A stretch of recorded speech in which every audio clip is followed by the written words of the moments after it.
దేశంలోని సాగునీటి ప్రాజెక్టుల్లో ఇప్పటివరకు ఏవీ కూలలేదా? ఒక్క పిల్లర్ కుంగితే కాళేశ్వరమే కూలిపోయినట్లు రాద్ధాంతమా అని కాంగ్రెస్ సర్కారుపై రాజకీయ నిపుణులు, మేధావులు మండిపడుతున్నారు.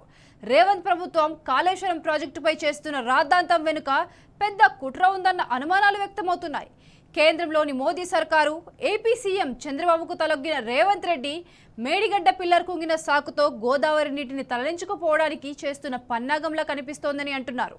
అంతిమంగా కాంగ్రెస్ చేస్తున్న ఈ ద్రోహంతో రాష్ట్ర ప్రజలు ఆగమయ్యే పరిస్థితి నెలకొన్నది. తెలంగాణ బిడ్డలు మేల్కోవాలని హెచ్చరిస్తున్నారు.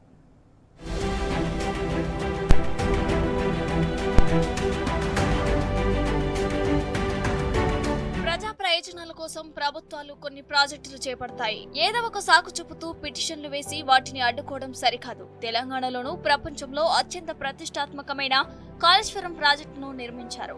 దీంతో కొన్ని వేల ఎకరాల్లో సాగు జరుగుతుంది. వరి సాగులో రాష్ట్రం ఎంతో పురోభివృద్ధి సాధించింది అంటూ కాళేశ్వరం ప్రాజెక్టు ఎంత గొప్పదో వివరిస్తూ సాక్షాత్తు సుప్రీంకోర్టు కీలక వ్యాఖ్యలు చేయడం గమనార్హం. అటు ప్రపంచంలోనే ఇంజనీరింగ్ మార్వెల్ గా డిస్కవరీ ఛానల్ సహా ప్రఖ్యాత ఇంజనీర్లు ఈ అద్భుత ప్రాజెక్టును పొగిడారు. అయితే ఇవేమీ పట్టించుకోకుండా మేడిగడ్డలో పిల్లర్ కుంగటం అదో పెద్ద నేరంగా రేవంత్ ప్రభుత్వం విష ప్రచారానికి తెరలేపింది. కాళేశ్వరం ప్రాజెక్టుపై పనిగట్టుకుని దుష్ప్రచారం సాగిస్తోంది. అయితే ఇలాంటి ఘటన ప్రపంచంలో ఇంతకు ముందెన్నడూ జరగలేదా? ఒక్క మేడిగడ్డలోనే కొత్తగా జరిగిందా? మరి దీన్ని పట్టుకుని రేవంత్ ప్రభుత్వం ఎందుకు అంతలా పాకులాడుతుంది?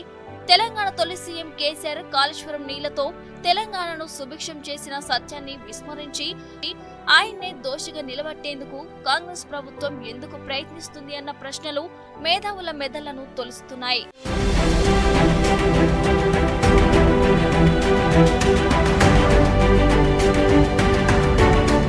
ప్రవహించే నదిలో ప్రాజెక్టు నిర్మాణమే వింత అని ఇంజనీరింగ్ నిపుణులు చెప్తారు. కాళేశ్వరం అనేది ఒక ప్రాజెక్టు కాదు, అది అనేక నిర్మాణాల సమాహారం, పలు పాత కొత్త ప్రాజెక్టుల సమూహం. మేడిగడ్డ, సుందిల్లా, అన్నారం అనే 3 పెద్ద బరాజ్లు, 3 నది గర్భ జలాశయాలు, 16 భూ ఉపరితల రిజర్వాయర్లు, 21 పంప్ హౌజ్లు, 20 లిఫ్టులు, 203 కిలోమీటర్ల పొడవైన సొరంగాలు, 1531 కిలోమీటర్ల పొడవైన కాలువలు, బాహుబలి మోటార్ల పంప్ హౌజులు, ఇన్ని కలిస్తే దాని పేరు కాళేశ్వరం.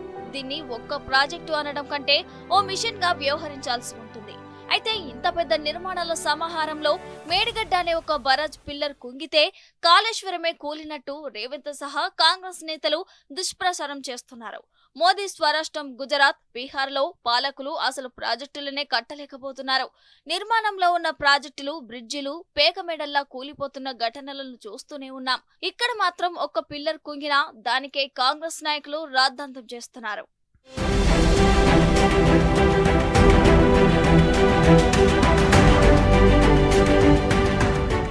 మాజీ ప్రధాని నెహ్రూ ప్రశంసించిన బక్రానంగల్ ప్రాజెక్టు మొదలుకొని నిన్న మొన్నటి ప్రకాశం బరాజ్, పోలవరం వరకు ప్రధాని మోదీ స్వరాష్ట్రం గుజరాత్ నుంచి రాహుల్ ప్రాతినిధ్యం వహిస్తున్న యూపీ వరకు ఎన్నెన్నో ప్రాజెక్టులు కూలిన మాట వాస్తవం. అంతెందుకు, గత కాంగ్రెస్ పాలనలో ఒక్క ప్రాజెక్టు కూడా కూలలేదా?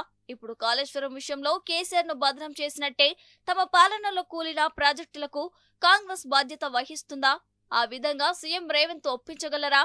బీజేపీ అధికారంలో ఉన్న రాష్ట్రాల్లో కూలిన ప్రాజెక్టులకు ప్రధాని మోదీ కమిటీలు వేసి ఆయా రాష్ట్రాల్లోని బీజేపీ సీఎంలను ఇలాగే విచారణకు పిలిపిస్తారా? దీనికి రాష్ట్ర సీఎం రేవంత్, కాంగ్రెస్ అగ్రనేత రాహుల్ గాంధీ, ప్రధాని మోదీ సమాధానం చెప్పగలరా అని బుద్ధిజీవులు ప్రశ్నిస్తున్నారు.